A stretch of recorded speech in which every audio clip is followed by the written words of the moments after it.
On today's question of faith, what is an auxiliary bishop? Hey everybody, this is Question of Faith. I am Mike Hayes. I'm the director of Young Adult Ministry here in the Diocese of Cleveland. And I'm Father Damian Ference, the vicar for evangelization. And I'm Bishop-elect Michael Woost, Bishop-elect Auxiliary, soon to be, for the Diocese of Cleveland. All right, straighten up and fly right, everybody. Great to have you here, Bishop-elect. I'm gonna. Could you pull your mic a little closer to you? Sure. That's cool. Yeah. There we are. Cool. So welcome, first of all. So who are you? What is an auxiliary bishop? Well, the primary responsibility of the auxiliary bishop is to assist the bishop of the Diocese of Cleveland, Bishop Malesic, in shepherding the people of the diocese. So I'm here to help him in his ministry and to be a source of communion within the church here in Cleveland. And so how does one become an auxiliary bishop? I was at the Mass when you first made the announcement. You talked a little bit about the story with the nuncio calling you. So could you fill our listeners in on how that went down for you and how that goes down? Like whatever it is that you know about the process that you could share with us, it would be helpful. Yeah, the process is a little bit of a mystery. I know that periodically the Vatican asks people within the diocese to make recommendations for potential bishops for the diocese, individuals within the diocese that might be able to fulfill this ministry. So somewhere along the way, my name must have come up. But as far as how that all transpired and you know how the final decision was made to ask me to do this, I really don't know. So it was May 1st. It was a Sunday morning. I was on my way to St. Mark's to celebrate Mass, and my phone rang in my car. I looked at the phone number. I recognized the area code being the Washington area code, but I didn't recognize the number. So I wasn't sure if it was a spam call or if it was one of my friends from Washington calling. And I was so close to the church, I didn't bother answering the call. So I went to St. Mark's, was standing in the sacristy. We were getting ready to walk out for Mass, and the phone rang again. And I looked at it, and it was the same number. And I thought, well, I don't have any time to deal with this now because Mass is starting. By the time Mass was over with, I checked my phone, and that same person had called 2 more times. Uh-oh. And at that point, I thought, well, obviously somebody's trying to get a hold of me, but I'm not going to do anything about this now. I'm driving back to the seminary where I live. And I had no sooner gotten back to the seminary and gotten to my room than the phone rang again. And I answered the phone, said, hello, this is Father Woost. And the voice at the other end said, Father Woost, this is Archbishop Christophe Pierre, Apostolic Nuncio to the United States. How are you today? And he must have noticed some hesitation in my voice. So he said, I'm fine. And he's like, are you really? I was like, yes, Archbishop, I'm fine. I just returned from celebrating Mass. I'm at the seminary in my room. And then he said, are you alone? Can you talk? And I said, yes, I am. And he said, well, I'm calling on behalf of His Holiness Pope Francis. He has appointed you auxiliary bishop of the Diocese of Cleveland. And I went silent. I didn't know what to say. And after a few moments, he said, are you still there? Hello? Did you pass out? Yes. And I said, yes, Archbishop, I'm here. I'm just stunned. And then we talked for a little while about what this would mean. And what the expectations of the Holy Father would be in terms of beginning this new ministry in the Diocese of Cleveland. Right. Did he ask you, do you accept the assignment? Is that something that they do He with did. an auxiliary? After we talked for a little bit, he did ask me, do you accept this? And I said, yes. How do you turn down the Pope? Right. Well, let me think about it. I got to call a couple folks. See that, right? Yeah. No, I know my friend is the Bishop of Joliet, and when he was named auxiliary of Chicago, I guess, he said the first time they asked him, do you accept? And he said, and the second time when they appointed him Bishop of Joliet, he didn't ask if he accepted. And he said, aren't you going to ask if I accept this? He said, you already accepted when you became a bishop. He said, I don't have to ask you again. Now he just assigns you. So I was like, that's pretty funny. And it's really big and exciting news for the Diocese of Cleveland because the last time we had one of our priests made an auxiliary bishop was 21 years ago, right, with Bishop Marty Amos. And I was still in the seminary at that time. So it's awesome. And Bishop-elect Woost was my liturgy teacher at the seminary, at least my last 3 years. Because when did you come back? 99, 2000 year? To January of 2000, I started teaching at the seminary. So I've been doing that for the past 22 years. Yeah. And I'll be blessed to have him as my professor on Wednesday this semester in deacon formation. So that's great. Taking sacraments of initiation, I believe. That's right. Yeah. That's the course I'm going to be teaching. So were you sitting down or were you standing when he made the announcement? I'm just wondering, because you had your morning masses. So were you tired or were you like, oh my gosh? Like, No, I was standing in the middle of my room when I was talking to him on the phone. And I can say this too. I've mentioned to a lot of the brother priests and laity of the diocese, there is not an ambitious bone in Bishop-elect Woost's body. He's a very prayerful man. He's a contemplative man. He's a great scholar and he's a bright guy. But there's nothing in him that's like, I want the power. And so we're super happy that you've been called to be an auxiliary bishop in our diocese. It's a great pick by the Holy Father. Yeah, it's very humbling. It's certainly nothing that I anticipated. And the outpouring of people's prayers and their messages of congratulation and everything has just been astounding to me. Just really astounding. It's cool. And so you have two brothers who are priests, right? I do. I have two younger brothers. My brother Dave is the pastor of Divine Word in Kirtland, and my brother Tom is the pastor of St. Brendan's in North Olmsted. Right. And what was their reaction to all of this? It was very exciting. So, I couldn't tell anyone for a week that I had been named auxiliary bishop. And we were going to announce it on Monday, May 9th in the morning. That's when the Vatican was going to announce it. So I asked Bishop Malesic, when can I tell my family? And he said, well, wait till Sunday afternoon. You can tell them Sunday afternoon, but then tell them they can't tell anyone because this is papal secret until the Vatican makes the official announcement. So I was at St. Mark's again on Sunday morning and had the 11:30 Mass, finished up with that, and then called my brother Tom, because he was the closest at that point, and said, what are you doing? And he said nothing. He had finished Mass and baptisms. And I said, well, I'm coming over for coffee. So I drove over to St. Brendan's, and we were sitting having coffee, chit-chatting, and I said, I have something to tell you. And I said, the Pope has appointed me Auxiliary Bishop of Cleveland. And his first reaction was, how long are you going to be here? I'm like, Tom, don't even think that. I intend to spend the rest of my life here in Cleveland. And then the second question he asked is, so do you get to be buried in the cathedral with the other bishops? In the crypt. It's funny. With brothers like these, yeah, right? Exactly. It's like, that isn't something I even thought of. But he is very excited. And, we talked about what this would mean. And then after I was finished telling him, I drove to Kirtland to tell my brother David, and also just, very excited about it. And then I drove down to Wadsworth to tell my brother John, who's in the diaconate program, with me, to let him and his wife know about it. And then the rest of my brothers I called on the phone and told them. But my whole family has been really excited about it. And actually, one of the things that's exciting to me and just really a blessing is that they decided that they wanted to gift me with a crozier for my ordination. So they have commissioned Norbert Kuhn to carve a wooden crozier for me. And I was just with the family on Sunday and Norbert to look at the model that he's come up with. And this is all based on the input that my brothers have given to him, that my family's given to him.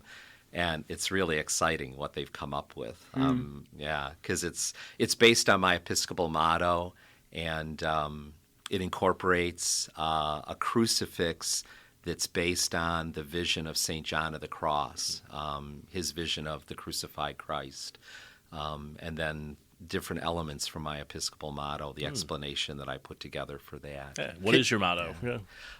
Reveal your presence is my motto. So that's the first line of stanza 11 of St. John of the Cross's poem, The Spiritual Canticle. So John's been a real big influence on my own spirituality.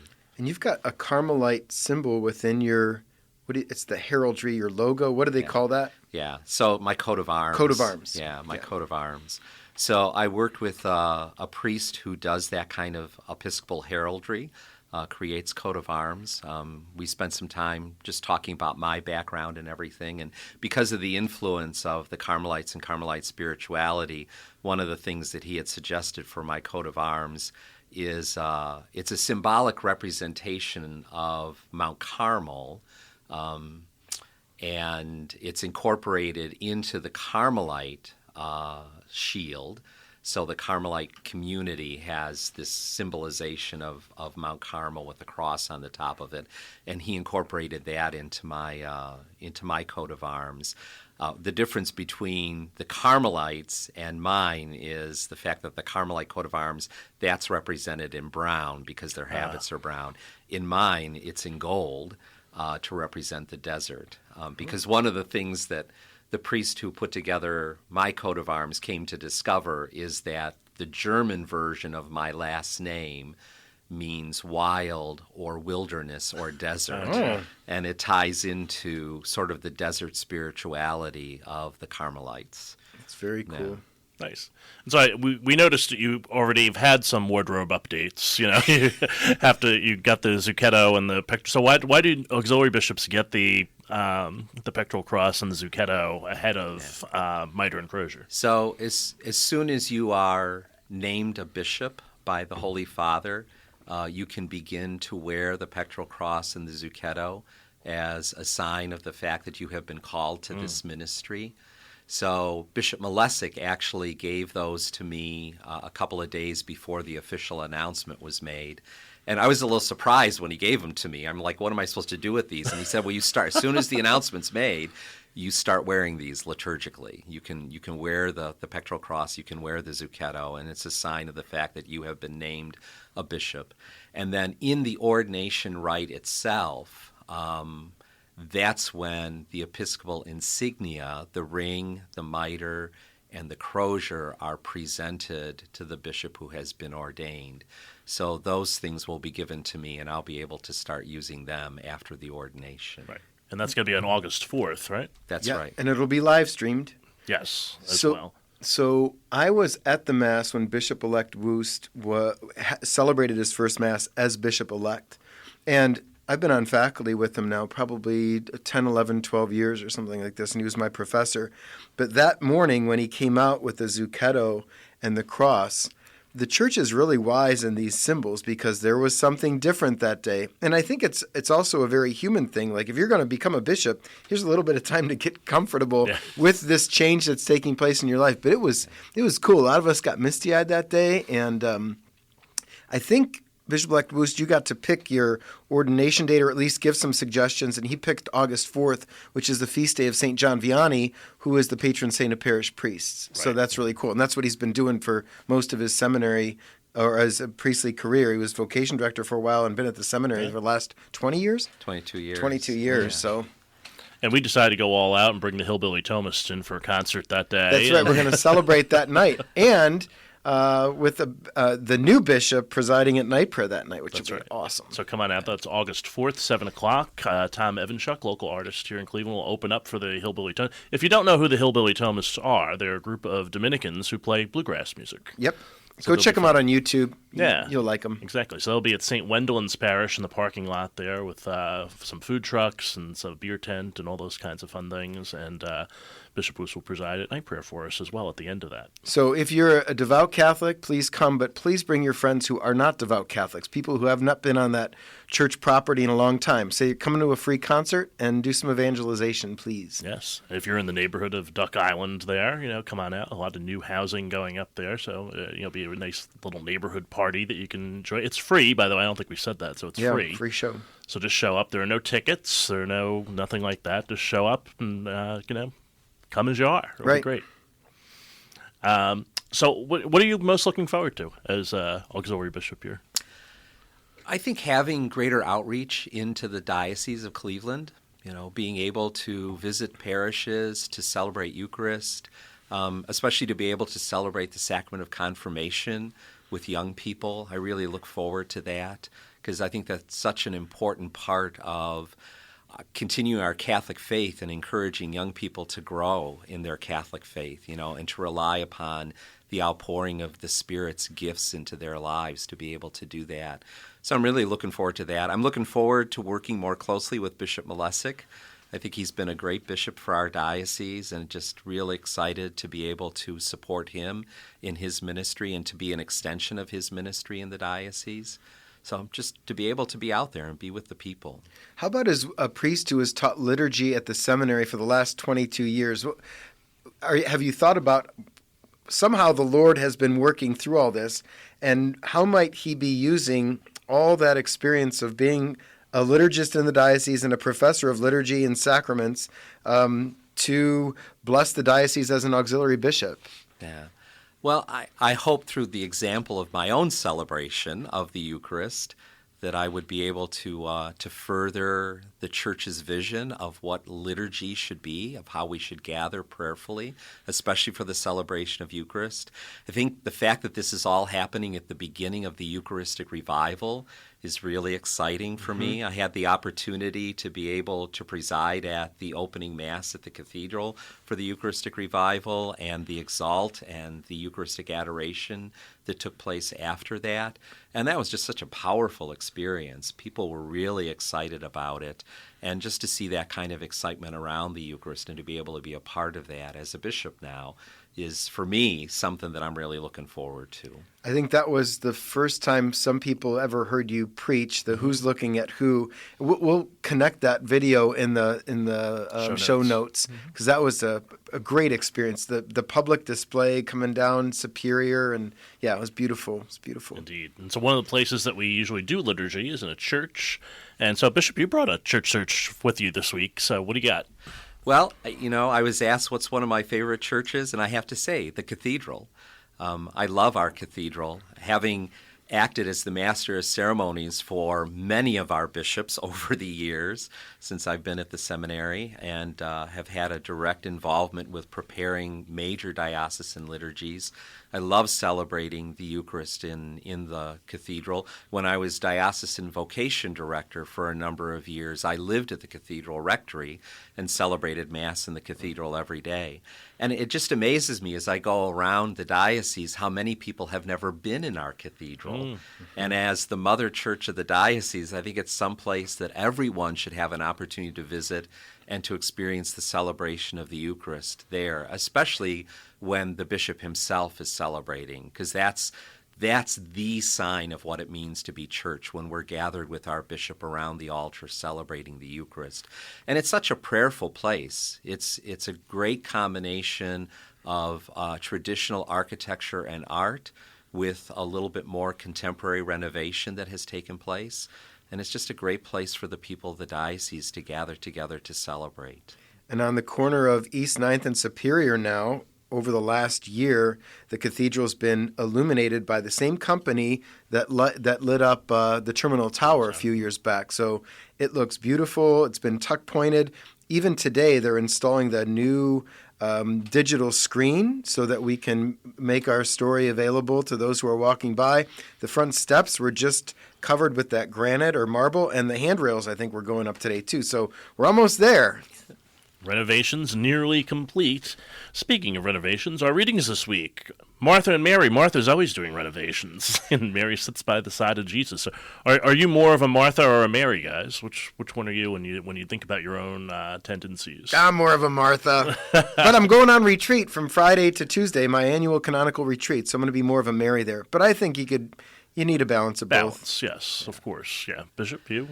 Well, I have to tell you that whenever this story comes up in the Scriptures, and especially for Sunday Mass, it always takes me back to the writings of Teresa of Jesus, one of my Carmelite patrons, because in her great masterpiece on prayer, The Interior Castle, she says towards the end of that book that as we grow in our relationship with God, one of the things that the Spirit does is to reconcile Martha and Mary in us so that we become contemplatives in action, so that Martha and Mary are both operative in our lives. And that's what I hope for, in my own life, is to be able to live a contemplative life but a contemplative in action to bring the presence of God to those to whom I minister. Yeah. And that's why Pope Francis appointed you Auxiliary Bishop of Cleveland.